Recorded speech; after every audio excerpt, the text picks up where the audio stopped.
और स्वागत बा आपके आवाज चैनल में। आपके बता दी दीपचंद निषाद जो भोजपुरी में अपन एक मिसाल बनतान है और अपन पहचान बनावतान है।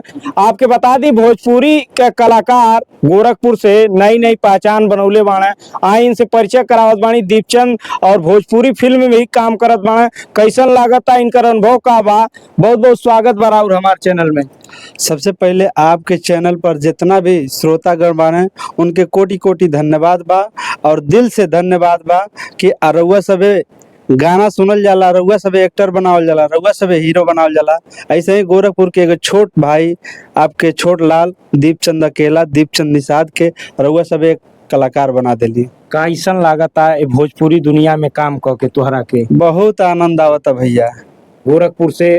गोरखपुर के माटी से आवला बाबू। कैसन लागता गोरखपुर आज कैसन तोहके महसूस होत बा? देखिए गोरखपुर तो हमार बाबा गोरखनाथ के नगरी है और उनका कृपा बाटे और बहुत अच्छा लगेला, बहुत निमन लगेला कि भोजपुरी एक ऐसन भाषा है कि बहुत जगह बोलल जाला। लेकिन कुछ लोग हैं जो एकरा विरोध करन, लेकिन हमनी के सांसद जौन बानी रवि किशन जी आदरणीय वो 8वीं सूची में शामिल करे खातिर भाषा के प्रयास करतानी। उनकर धन्यवाद बाटे कि जल्द से जल्द हमार भाषा के भी पदवी मिले।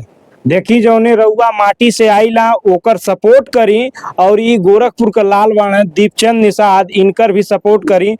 आप अपने जोन भी आप गाना गौले बाणी वो हमारे चैनल पे गुनगुना दिया जा राउर हमार श्रोता जोन बाणा वो सुनल चाहता है राउर आवाज में। सबसे पहले तो हमारे गीत आयल है जौना के साथ में गोरखपुरिया भौजी वो में एक्टिंग कैले रही और वो गाना बढ़िया चलल है और ट्रेंडिंग में रहे और गाना जमीनी स्तर पर बजल रहे। कौन गाना रहल का ओकर का पंच रहल का लाइन रहल सुना दिहल जा।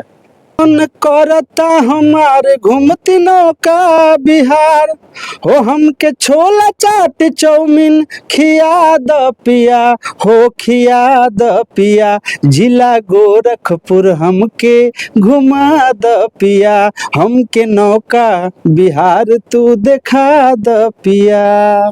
का हो दीपचंद तुहार हमार चैनल पे इंटरव्यू होत बात का कहलो? अरे बहुत बहुत धन्यवाद भैया। सबसे पहला ये अच्छा लगता कि रउआ एक ऐसा पत्रकार मिलल बानी जौन भोजपुरी के खुशबू घोष और भोजपुरी के माटी एकदम अंदर कूट कूट के भरल बा और भोजपुरी में तड़ातड़ एकदम मस्त पूछा तनी सवाल।